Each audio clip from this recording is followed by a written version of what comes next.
I've got a question, and I need an answer. Can an election where a dictator chooses who gets to run ever be legitimate? Can a regime which kills innocent people of its own blood, the fruit of Iran and liberty, ever have a legitimate right to rule? Can the mullahs who have forced its children into poverty, women into prostitution, drugs in the streets of Tehran, ever have a right to rule the great people of Iran?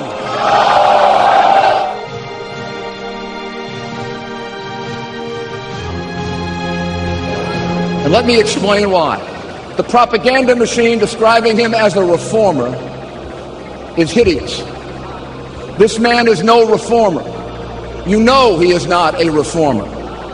If he's a reformer, we're better having a radical than a reformer.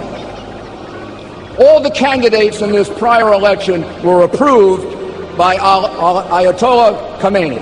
All of them were approved. He wouldn't have been approved if he were truly a moderate, whatever that means.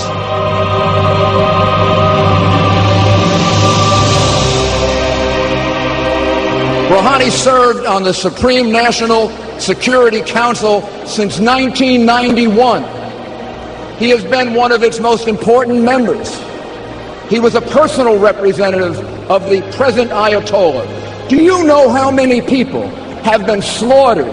Do you know how many have been killed? Do you know how many people have been tortured? And do you know how many people have been imprisoned while he has sat for 16 years on that council? Thousands and thousands and thousands of people. The blood of those people are on Rouhani's hands. He is no reformer. He is a killer. He is a murderer. Wake up.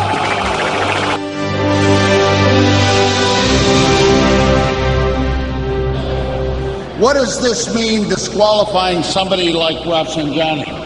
It means that the regime is weak, vulnerable.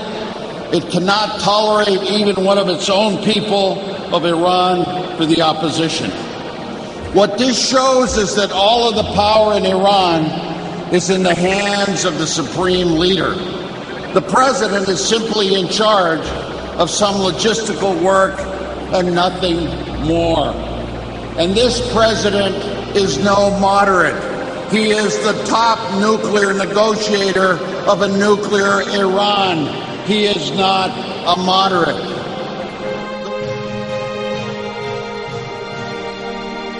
The litmus test for Iran is clear.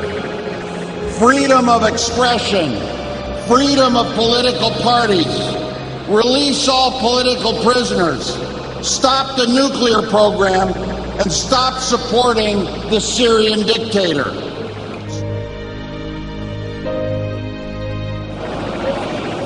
This is a man, Rouhani, who made his career lying to the Europeans and the Americans and publicly boasted about it. He said his job was to drive a wedge between the United States and Europe.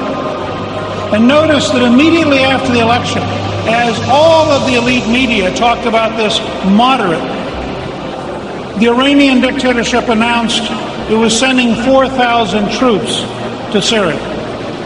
Hardly a moderate act.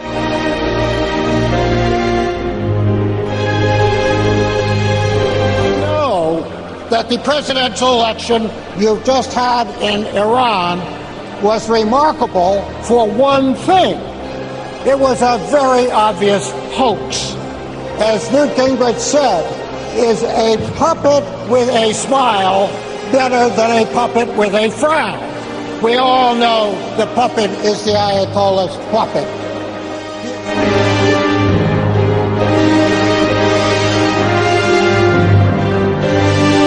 The fact is, it is impossible to have a dictatorship like this voluntarily move to moderation. In the next few months, they will prove that. They will do nothing which shows up a real opening. They will do nothing that provides liberty. They will do nothing to openly negotiate. The difference between Ahmadinejad and Rouhani is simple. With Ahmadinejad, you had a dictatorship that growled. With Rouhani, you have a dictatorship that smiles. But it is still a dictatorship.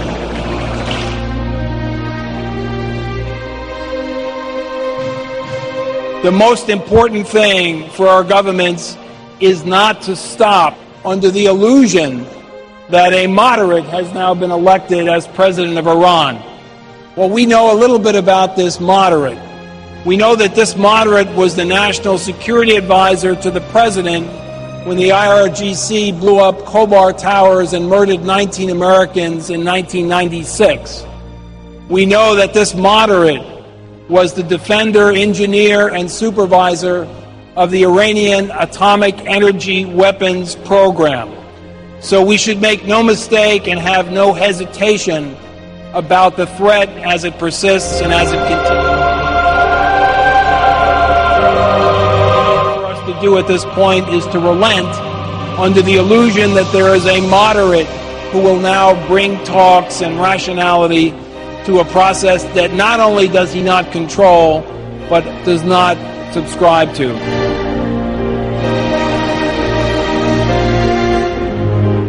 Do we want regime change or just a change? Is it enough to just change faces of the dictators? Do we want an election where the people choose their own candidates and make their own choice?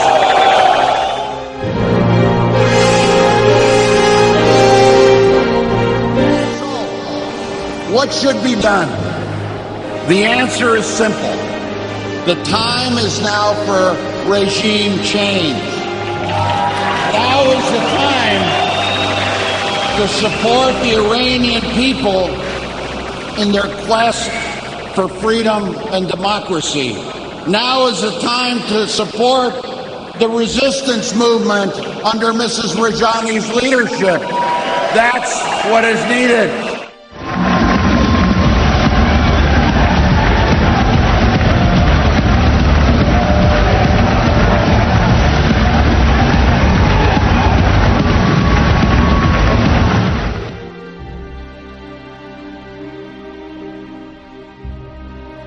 We really should clear the air.